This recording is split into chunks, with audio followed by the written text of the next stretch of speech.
안녕하십니까. 즐거운 세상 만들기 주인장입니다. 오늘은 초임장교나 예비장교들을 위한 영상이 아니라 최소 소령으로 전역하시는 분들, 그래서 보통 이제 중령, 대령, 장군님들을 위한 영상입니다.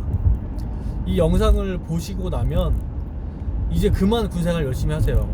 이제 군생활을 열심히 하지 마세요. 이제 20년 이상 그렇게 열심히 하셨으면 나라에서도 충분히 만족하고 하니까 뭘 해야 하냐면 이제 본인을 좀 사랑하는 시간을 가지셔도 돼요. 자기를 위한 시간을 가지셨으면 좋겠다. 이런 주제 넘은 조언을 좀 해드리려고 영상을 만들어 봤습니다. 제가 이 생각을 왜 하게 됐냐면, 제가 31살에 대위로 전역을 해서 사회에 나와 보니까 두 분류의 이런 연관장교분들을 만났어요. 한 분류는 회사에 가보니까 직장 상사분이신 거야. 중령, 대령분들이. 그리고 장군님들 같은 경우에는 회사에서 채용을 하면 고문으로 이렇게 모셔와서 어떤 조직관리나 아니면 그 장군님이 갖고 있던 인맥을 활용해서 회사의 어려운 점 해소하려고 이렇게 이제 고문으로 모셔온 경우가 대다수고, 그 밑에 대령, 중령분들은 회사에서 이렇게 채용을 하죠. 채용을 하는데 어떤 업무를 하냐? 우리가 생각하는 군대에서 했던 그런 기획이나 전략이나 이런 업무는 절대 하지 않아요. 회사에서 맡기질 않아. 어떤 걸 하겠어요? 영업을 해요. 기업에서 봤을 때 군대라는 시장은 굉장히 매력적인 비즈니스 대상이에요. 그래서 기존에 군과 관련된 업무를 하고 있다면 그거를 확장하려고 하거나, 아니면 우리가 요번에 회사가 성장하기 위해서 신성장 동력을 개발하거나, 아니면 새로운 시장을 구축해야 되는데 그게 군대다. 그러면 군대에서 오랫동안 근무했던 분들을 채용을 하죠. 그래서 이렇게 채용을 해서 회사에 가면 연봉도 높게 주고 직급도 높게 줘요. 근데 문제는 이제 영업인데, 그분들을 활용해서 영업을 하겠죠. 하면 당장 성과가 나면 좋은데 안 나는 경우도 있고, 그리고 이제 그 성과가 난다 하더라도 길어봤자 1년이에요. 1년 뒤에 그분들을 통해서 어떤 추가적인 매출이나 아니면 비즈니스적인 어떤 인사이트가 도출되지 않으면 나가야 됩니다. 나갈 때도 매너가 좀 있는 회사면 인사면담도 하고 해서 회사에서 업무를 찾을 수 있는 걸 찾다가 퇴사를 이제 권유받기도 하고, 정말 매너가 없는 회사는 우리가 군대에서 이메일 받듯이 이메일 하나 와요. 인사명령지 이메일이 와요. 어떻게 오냐? 실제로 제가 본 걸 말씀드린 거예요. 기억 안 나는데 이렇게 무슨 팀 보 자택근무 며칠 부 이렇게 딱 인사명령 하나 오는 거죠. 그러면 그 인사명령지를 메일로 받으면 다음날부터 자택근무 해야 되는 거예요. 그럼 퇴사하라는 소리죠. 참 장군 출신이나 이렇게 높은 출신이 아니라 일반 기업에서는 임원이 되거나 이렇게 높은 자리에 있으면 늘 있는 일입니다. 그런데 이제 물어봤어요. 대화를 하죠. 이제 현역에 있을 때 제가 대위였다면 대대장님 정도에 만나지, 연대장님 만나서 얘기하는 게 허심탄회하게 얘기하는 게 사실 불가능하죠. 근데 회사는 어쨌든 동료로서 이렇게 하는 거니까 말중에 회식 자리나 아니면 이렇게 만날 일 있으면 여쭤봐요. 본부장님 아니면 단장님, 연금도 받으시는데 굳이 이렇게 회사 와서 고생하실 필요 있으십니까? 이렇게 여쭤보면 한결같아요, 대답이. 야, 지금 연금 갖고 어떻게 사냐? 자녀들은 대학 갈 나이가 됐고, 아니면 대학 가서라도 시집장가 보내야 되고, 지금 더 벌어야 된다. 연금 갖고 띵가띵가 놀 때가 아니다. 이렇게 말씀하세요.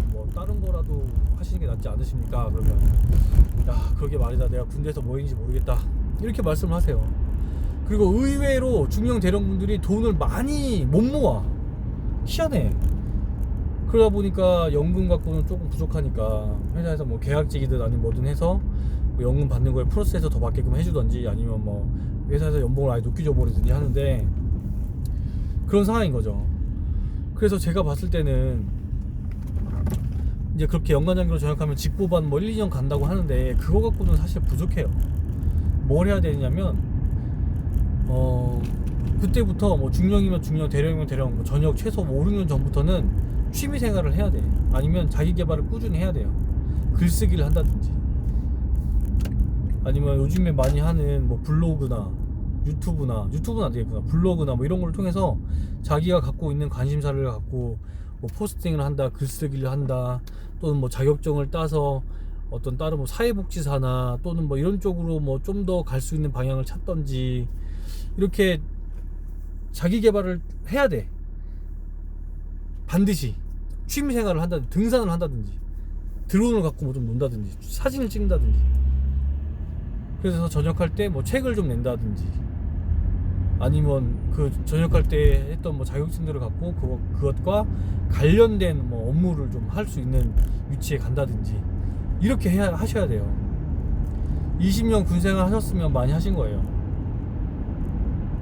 너무 군생활에 이렇게 이제는 엉배해질 필요가 없지 않냐. 제가 봐도 중령, 대령, 뭐 장군까지 가기에 하려면 얼마나 열심히 했겠어요. 주말에 축구를 해도 부대원들하고 해. 평일에 술을 마셔도 부하들하고 먹어. 아니면 뭐 좀 자기가 모시는 또 상급자랑 먹어. 평생을 군대에 매여 있는 거야. 그러니까 자기를 돌볼 시간이 없는 거야. 그리고 제가 이제 그렇게 해서 사모님들을 만나서 또 얘기한 적이 있다. 그럼 그 사모님들이 어떻게 얘기를 하시냐면 이런 얘기를 해. 평생을 군대의 그 빡빡한 일정 속에서 바쁘게 살아왔던 분들이 집에 와서 멍 때리고 TV 보고 있는 거 보면 진짜 엉덩이를 발로 차고 싶다는 거야. 마치 폐인이 된 것처럼 보인다는 거지. 근데 그게 아니라 뭐 이렇게 회사원들이나 일반 사람들은 가끔 집에서 텔레비에서 멍 때리면서 TV 볼 때 있거든요. 근데 이제 군인들은 그렇지가 않으니까 TV를 보면서도 집에서 쉬면서도 늘 부대 걱정, 업무 걱정, 스트레스 받고 있고, 뭐 역동적으로 이렇게 하다가 그게 없어지니까 멍하니 집에서 멍하다는 표현이 맞나 모르겠는데, TV 보고 이렇게 영화 보는 모습이 사모님들 보기에는 되게 좀 답답해 보인다, 또는 뭐 한편으로는 되게 좀 아쉬워 보인다, 이런 표현은 안 하지만 마음속으로는 그렇게 보였다, 이런 말들이 있더라고요. 근데 그렇게 전역을 하고 나서 뭐 내 취미생활이 있다고 해봐요. 그러면 그거 하면 돼. 아니 공부를 더 해도 되고. 사회에서 본 제가 중령, 대령 그 분들의 모습은, 그분들이 했던 말들을 빌리자면 조금 이게 후회와 내가 뭐 했나 하는 그런 안타까움들이 많이 있었습니다. 그래서 반드시 지금 중령, 대령 장군님들은 꼭 좀 이제는 그만 군대 업무 열심히 하시고 자기를 위해서 자기를 사랑하는 시간을 가졌으면 좋겠다, 이렇게 말씀을 드리고 싶고, 그리고 한 분류는 어떤 분류냐면 사업을 하시는 분들을 만났어요. 제가 처음에 이제 회사에 갔을 때 뭐 중견기업에서 영업을 했는데, 어떤 영업을 했냐면 뭐 물건을 유통하고 판매하는 그런 영업은 아니고요. 프랜차이즈 가맹점을 모집하는 업무를 했어요. 저는 B2B 영업을 했기 때문에 일반 사람들 만나볼 일은 없었는데, 그래도 그 와중에 이제 그 연관장교 출신 분들을 많이 만났죠. 예. 온라인 창업하는 것도 제가 지원해서 온라인 사업 하시려는 분들도 만나고 했는데, 사업을 하시는 거는 굉장히 좋은데 그것도 힘든 게 뭐냐면,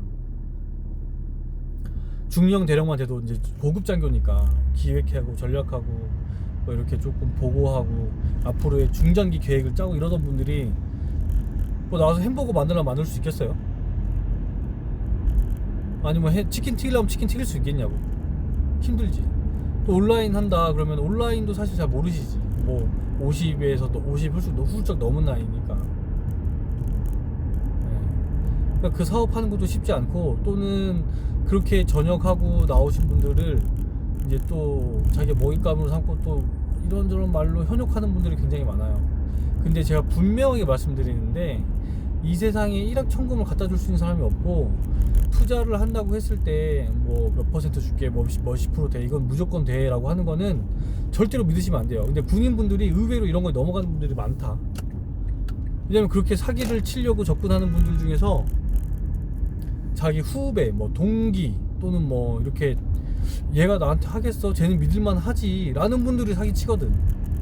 그분도 자기가 사기인 줄 모르고 치는 거야. 내 동기도 그렇게 사기를 당하고 사기 치는 분들도 봤어요. 그러니까 일단 뭐 그 돈으로 뭘 하려고 하기보다는 진짜로 뭐 창업을 하려고 한다 그러면 그 해당 분야에 가서 뭐 힘들겠지만 또 안 써주겠지만 알바라도 하고, 진짜 이론적으로 우리가 아는 것들 있잖아요. 그런 것들 하고 섣불리 덤비면 안 된다. 그래서 하려고 한다면 진짜 복지 담당관이라도 찾아가서 식당 가서 식당이 어떻게 운영되는지라도 사실 하루 종일 앉아서 볼 필요도 있어요. 창업을 뭐 생각하고 있다면. 그래서 사업 함부로 하시면 안 된다. 그리고 세상에 쉬운 게 없으니까 미리미리 공부를 좀 많이 하셔라, 이런 말씀 드리고, 그리고 이제 창업을 하려고 해도 보면은 중령 대령만 장군님만 돼도 그분들의 시장 계획을, 뭐 실무자도 물론 하겠지만 그분들의 시장 계획을 누가 짜냐면 밑에 있는 부하들이 짜요. 야, 나 오늘 시장 계획이 어떻게 짜냐, 나 오늘 어떤 업무가 계획됐냐, 이렇게 하거나, 아니면 실무자 업무 하더라도 이미 상급 부대에서 다 짜져 있는 그 계획 안에서 내가 업무를 또 계획하는 거지. 0에서부터 계획을 짜는 건 거의 없단 말이지. 창업을 하면 내가 뭐부터 해야 될지 몰라. 사업을 하면 그 0에서 1을 출발하는 그 출발점이 뭔지를 모르는 분들이 대다수예요. 이거 이렇게 하는 거 맞아? 이거 맞아? 이게 돌아가고 있는 거야? 모르신다는 거지. 그러니까 섣불리 덤비면 안 되는 거야. 아예 정말 큰 대형 프랜차이즈에 가서 아예 그 시스템을 돈 주고 사와서 받아오든지, 섣불리 뭘 하시면 안 됩니다. 참 안타까운 거죠. 그래서 이제 뭐 결론을 말씀드리자면, 장군님들, 대령 중령님들 이제 그만 열심히 하시고 자기를 조금 돌보는 시간 가지셔서 취미생활도 좀 하시고, 자기가 정말 인간하기 전에 가졌던, 자기가 정말 잘했던 것들, 좋아했던 것들을 찾아서 그런 것들을 한번 다시 찾아서 지금부터 도전해보는 시간들을 가지셨으면 좋겠어요. 그래서 사회에 나오시더라도 좀 준비가 되어 있는 그런 삶을, 그리고 자기가 정말 좋아하는 걸 찾아서 즐겁게 할 수 있는 삶을 찾으시길 바라는 마음에서 주제넘은 조언이었습니다. 좀 더 제가 부족하겠지만 도움이 필요하거나 궁금한 게 있으시면 댓글이나 카페에 오셔서 질문해 주시면 감사하겠습니다. 오늘은 여기까지. 충성!